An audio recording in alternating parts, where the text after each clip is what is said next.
Bienvenue dans cette nouvelle édition sportive de l'AFC. Nous sommes déjà le 2 avril et merci pour votre fidélité à ce magazine. Mais voyons, avant de vous présenter justement notre plateau, voyons le sommaire de ce mag.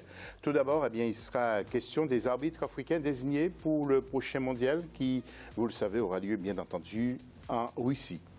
Deuxième grand titre, nous verrons comment évolue le football dans certains pays de notre continent. Nous irons dans ce qu'on nomme les petits pays du football africain. Et puis, troisième titre, ce sont les pelouses synthétiques qui présenteraient un grand danger pour la santé. Précision dans ce magazine. Mais attention, c'est très, très important. Notre plateau avec Karim Baldé. Karim qui est journaliste, jeune journaliste guinéen, mais un peu freelance en même temps. Ouais. Toujours à gauche, à droite. Qui bosse très très dur.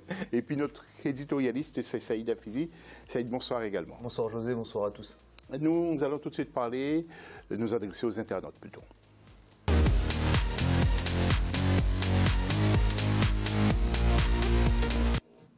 Et la question, l'élimination du Cameroun et de la Côte d'Ivoire, je dirais même peut-être aussi l'Algérie à la Coupe du Monde, est-ce pour vous un simple accident? Pour intervenir, Facebook, toujours Africa 24 TV ou le Twitter avec le hashtag Africa 24. À la une de ce magazine.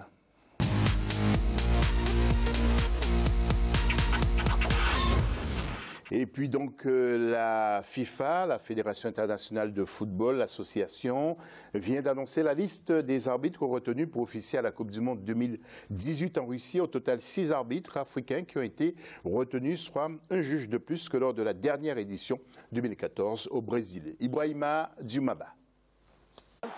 Lors de la Coupe du Monde de football, l'Afrique aura également ses représentants sur le plan de l'arbitrage. La Fédération internationale de football association a publié la liste des arbitres qui ont été retenus. 6 viennent des pays africains. Cela représente un arbitre de plus que lors du mondial brésilien en 2014.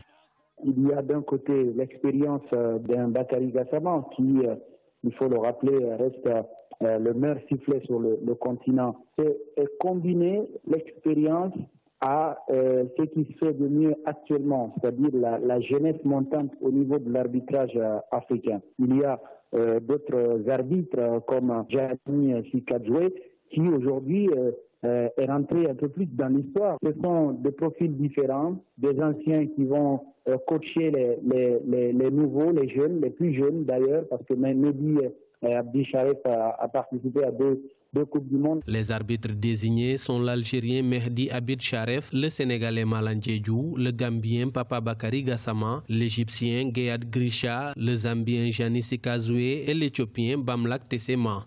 Les arbitres africains participent régulièrement à des compétitions internationales avec de très bons résultats. L'arbitrage africain se porte bien. Il est récompensé par les instances du football international. C'est une très bonne chose pour notre continent. J'espère bien que ça soit une Coupe du Monde pour la confirmation une nouvelle fois de l'arbitrage africain. On parle du championnat anglais qui constitue pour beaucoup d'observateurs comme le meilleur championnat, mais il n'y aura aucun arbitre britannique à la Coupe du Monde.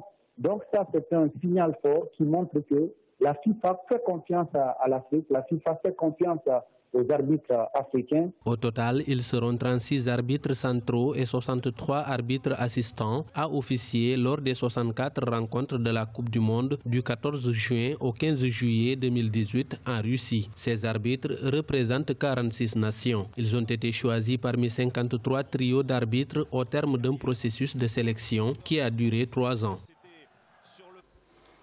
Et bien entendu, Africa 24 va vous accompagner pendant cette Coupe du Monde. Après ce jingle, nous allons ouvrir le débat.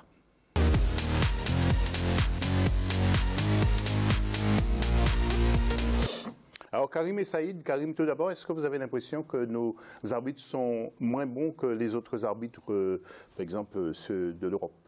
Je ne sais pas s'ils sont moins bons, mais c'est vrai que parfois, quand on regarde des matchs africains, on se pose des questions. Et je prends juste comme exemple le fameux Burkina Faso-Sénégal d'il y a 2 ans, qui a été ensuite rejoué à cause d'un arbitre qui avait accordé un pénalty imaginaire. Et ensuite, le match a été rejoué parce que justement, on s'est rendu compte, en tout cas les autorités se sont rendues compte qu'il avait un souci et l'arbitre a été raté, si je ne dis pas de bêtises, par la CAF.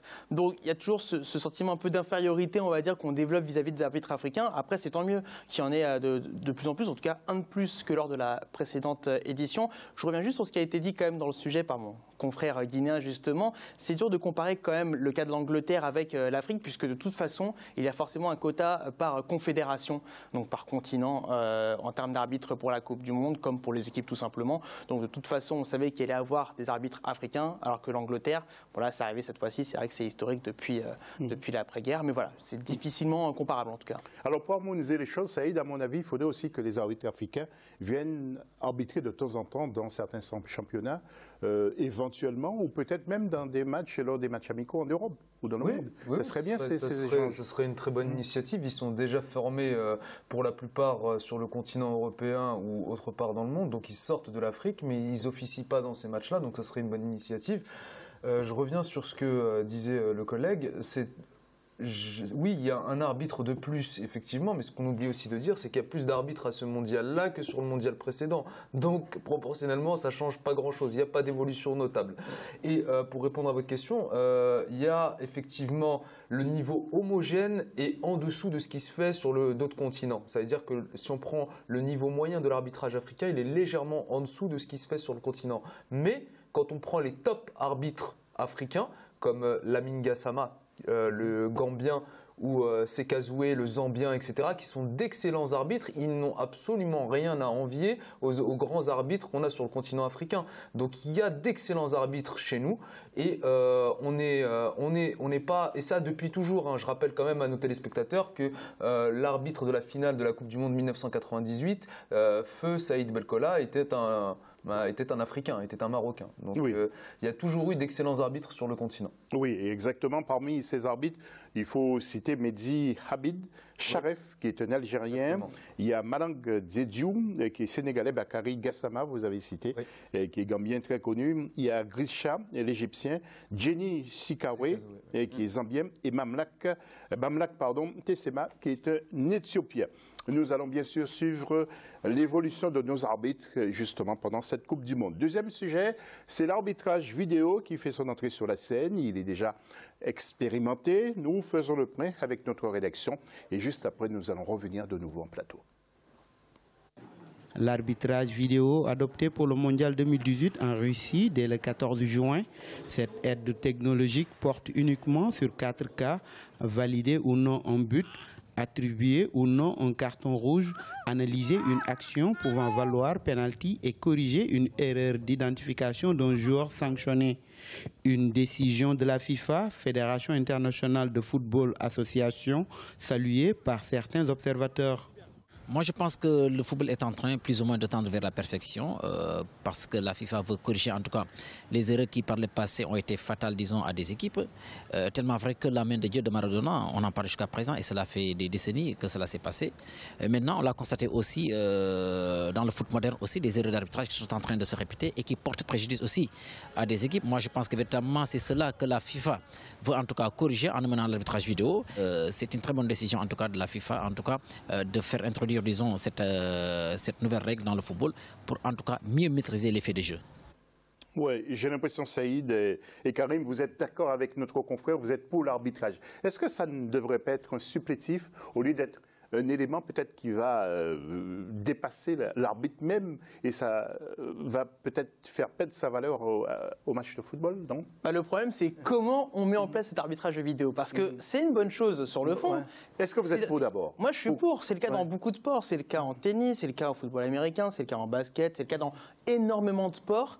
Et c'est le cas en rugby également, par exemple. Oui, mais Karim, on n'est pas habitué. Donc... Mais oui, mais on n'est pas habitué. Mais dans ces sports-là non plus, on n'est pas habitué. Moi, je me souviens, les premiers Roland Garros où il y a eu, ou même les premiers tournois de tennis où on a vu l'arbitrage vidéo ou le hockey, tout le monde sifflait dans le public, c'était mal perçu parce que les gens n'avaient pas l'habitude. Et puis aujourd'hui, c'est banal. C'était pas des comme McEnroe, par exemple. Oui, oui, peut-être aussi, mais c'est vrai qu'à partir du moment où ça a été mis en place, les gens se sont finalement appropriés ce genre de situation. Et on voit aujourd'hui que lors des replays, par exemple, les gens applaudissent en attendant de voir si la balle est dedans ou dehors. Donc on voit bien que finalement les gens peuvent s'habituer. Pour moi, alors vous qui avez peur, je vous interromps de temps en temps, vous qui êtes pour, pardon, vous n'avez pas peur quand même que cette décision, peut-être qui est prise à cause des images vidéo, ne soit pas contraire à ce que pensent justement les supporters et ça crée un climat malsain peut-être et une réaction malsaine de la part des supporters? Non, la réaction malsaine peut arriver si on n'explique pas ce qui se passe. Et le problème dans les expérimentations actuelles, et on l'a vu lors de la finale de la Coupe de la Ligue française, par exemple, entre le PSG et Monaco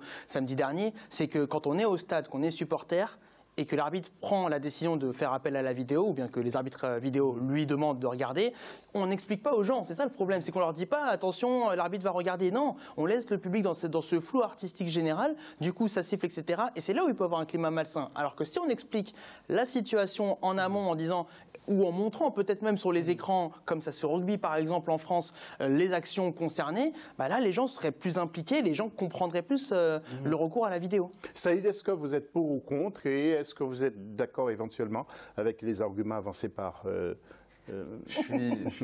Karim? Je suis personnellement contre la vidéo, donc je ne vais pas être d'accord avec certains de ces arguments. Moi, personnellement, ça dénature mon sport. Après, effectivement, je peux le rejoindre sur le fait que le changement peut être des fois positif et entraîner des améliorations. Mais là, ce que moi je vois aujourd'hui, c'est que ça me sabote entre guillemets mes émotions. Mes émotions, voilà, quand je dois attendre 3-4 minutes que l'arbitre prenne une décision pour pouvoir moi me réjouir de voir mon équipe marquer un but, ou être au contraire triste de l'avoir encaissé un but, ce moment de flottement là, moi, me dérange profondément. Et ça change le fait que, vous avez très bien dit, que le débat aura toujours lieu. Il a lieu sur l'arbitre, la personne de l'arbitre, mais après, là, vous voyez bien que la vidéo n'a pas résolu le problème. On débat on aura toujours des discussions passionnées sur la vidéo en elle-même, sur l'action en elle-même qu'on voit, parce qu'on peut avoir deux interprétations différentes d'une même action. Là, il y a eu la finale de la Coupe de la Ligue, on se rend compte qu'on continue à débattre, à savoir si on devait accorder le but ou non. Donc, l'argument de ceux qui défendent la vidéo en disant il n'y aura plus jamais de polémique grâce à la vidéo, on voit qu'il est totalement faux. Karim Baldé. Alors, là où je suis d'accord avec toi, c'est que c'est vrai que ça ne va pas tout résoudre. Et ce n'est pas le but. Là, on voit bien, et c'était précisé dans le sujet, que ça ne concerne que 4 cas précis. Donc, de toute façon, il y aura toujours des débats, avec ou sans vidéo. Mais après, tu parlais en tant que supporter, par exemple. Mais quand on est supporter et qu'on vit une injustice, un but injustement refusé ou un but injustement accordé, par exemple, à l'adversaire, on dit « Ah ouais, mais s'il y avait la vidéo, ça aurait été refusé. » Donc, finalement, l'argument, il peut se prendre dans l'autre sens aussi. Et le but de la vidéo, c'est de corriger justement au maximum. Ça ne va pas tout corriger, mais ça peut corriger au maximum ses erreurs. Le problème, c'est dans la mise en place et dans l'interprétation. On l'a vu à PSG Monaco, Falcao marque, il est légèrement peut-être hors jeu, et là, les arbitres vidéo ont fait un excès de zèle parce qu'en fait, c'est trop limite. Et normalement, quand c'est limite, on doit donner la priorité à l'attaquant et ne pas justement refuser le but. Et c'est là où il y a des efforts à faire dans l'interprétation, dans la mise en place. Mais après, sur le fond, il peut être positif à ce moment-là quand pour les supporters qui sont dans leur salle à manger, dans leur salon, en train de regarder le match, en train de regarder, effectivement, ils peuvent prendre le temps de regarder. Mais pas pour les supporters. Pas pour les supporters qui sont sur place. Exactement, vous vous mettez à la place d'un supporter qui est dans le stade. Il ne sait pas du tout ce qui se passe, on n'informe pas de savoir pourquoi on va à l'écran, pourquoi il ne sait pas du tout, il reste là pendant 3-4 minutes. Alors, Saïd Karim parlait de pédagogie, faire de la pédagogie dans le stade. Ouais. Là, comme vous disiez, à l'instant, ça va dénaturer le sport, le football, surtout parce que... La première des choses devrait être déjà que l'arbitre doit avoir un micro. L'arbitre doit avoir un micro pour qu'on sache exactement ce qui est en train de se dérouler, comme au rugby. Parce qu'au rugby, effectivement, il y a l'arbitrage vidéo, mais l'arbitre porte un micro. Et on se rend compte en temps réel de ce qui se passe. Mais ça changera pas non plus le cas de la personne au stade qui est là, qui flotte pendant 5 minutes sans savoir réellement. Merci, monsieur, pour ce débat. Un dernier mot? Oui, sauf si, pour revenir sur ce que tu disais, sauf si l'arbitre, moi je prends l'exemple du football américain, c'est pas connu tout le monde, mais moi j'adore le football américain. Et par exemple, l'arbitre a un micro et peut faire les annonces à l'ensemble des spectateurs au stade. Donc là, au moins, à ce moment-là, les gens sont informés. Donc on va être d'accord sur le fait qu'aujourd'hui, c'est pas en l'état possible de le mettre. Moi je suis favorable, mais c'est pas au point. Alors bientôt, il va falloir acheter son casque qui s'adapte, qui est en liaison avec l'arbitre. Mais surtout, merci pour ce débat. Nous allons voir justement les tableaux avec nos équipes qui vont participer à ce mondial. Tout d'abord, pour le groupe A, et vous le voyez, l'Égypte qui sera bien là. Nous allons enchaîner avec le groupe B. Il y a le Maroc, l'équipe chère à mon ami Saïd. En groupe D maintenant, nous avons l'équipe du Nigeria qui a perdu son tout dernier match amical. En groupe G maintenant, nous avons bien entendu la Tunisie La Tunisie qui va souffrir, hein, croyez-moi. Ça va être compliqué. Et puis pour le groupe H maintenant, nous avons le Sénégal qui essaie de changer sa stratégie de jeu. Nous aurons l'occasion, bien entendu, d'y revenir. Autre sujet, vous voyez donc que l'AFC sur Africa 24 est très chargé et très fourni pour vous. Alors, c'est le tour de cadrage, justement, de la Coupe de la Confédération dans moins de 5 jours, c'est-à-dire le 6 avril, précisément avant de constituer ce qu'on appelle les phases de groupe. Piqûre de rappel avec Deo Gracias Podo. Et nous allons vous montrer quelques matchs que nous avons sélectionnés pour vous. C'est parti. En lice, des équipes pas des moindres qui devront faire le maximum pour pouvoir disputer la phase de poule de la Coupe de la CAF. Le choc entre l'AS Vita Club de Kinshasa et le CS La Mancha de Pointe-Noire s'annonce palpitant. Le Kara de Brazzaville, lui, devra se méfier des Éthiopiens de Saint-Georges, alors que les Ivoiriens de l'ASEC Mimosa devront se défaire d'un adversaire difficile, notamment le CR Belouizdad d'Algérie. L'autre club ivoirien, le Williamsville Athletic Club, aura, sauf surprise, la partie la plus facile contre le club équato-guinéen du Deportivo Nifang. Les manches allées de ce tour de cadrage auront lieu du 6 au 8 avril et les manches retour sont prévues les 17 et 18 avril 2018. Alors, quelques matchs à tableau sélectionnés pour vous. Karim et Saïd, vous allez suivre aussi de très près. Vous êtes passionné par cette Coupe de la Confédération. Nous allons voir les matchs, voilà. Oui. Donc, CF Mounana contre Al-Masri. Saïd, on vous écoute. Passionné par la Coupe de la CAF et la Ligue des champions africaine, je suis attentivement cette compétition. À ce stade-là de la compétition, pas de grosses affiches. On peut néanmoins se positionner sur l'ASEC Mimosa contre Belouizdad, qui est une équipe algérienne qui est quand même reconnue. Être une grosse affiche et ça peut être un match indécis. Pour le reste, on sait à peu près qui va s'imposer parce que à ce stade de la compétition, avant les phases de poule, on voit clairement les équipes qui sont favorites. Karim. Et c'est vrai que l'ASEC Mimosa t'en parlait, et puis également l'AS Vita Club ont beaucoup à se faire pardonner auprès de leurs supporters, parce que lors du tour précédent, ils ont été éliminés à la maison en plus, et notamment dans le cas de l'ASEC Mimosa. Bon, ça n'a vraiment pas été brillant, donc finalement, beaucoup de choses à se faire pardonner. Et moi, l'équipe que je suivrai, il y en a deux. Il y a Williamsville, les Ivoiriens, parce que c'est quand même une belle histoire quand même. Ils étaient en D2 il y a encore pas si longtemps que ça, finissent champion de Côte d'Ivoire, etc. Donc c'est un peu comme le Leicester finalement, si on compare avec le football européen. Donc ça va être intéressant de voir s'ils arrivent à passer ce cap dans les compétitions continentales. Et puis Génération Foot qui a été sorti par le club guinéen du Roya. Donc voilà. Là, c'est le cœur qui parle. Ouais. Pour Williamsville, j'ai l'impression que Didier Drogba lui a dit tiens, si tu peux glisser un mot dans la UC. Ça, c'est l'équipe de Didier. Hein. Ah ouais, bah voilà. Oui, donc quoi, tout se recoupe. Messieurs, avant d'écouter un petit sonore en provenance du Bénin, je voulais juste vous interroger sur la Russie qui a pris une décision de créer une police touristique pour cette Coupe du Monde. La Russie fait beaucoup, là Après, parce qu'il y a eu encore des cris de singe.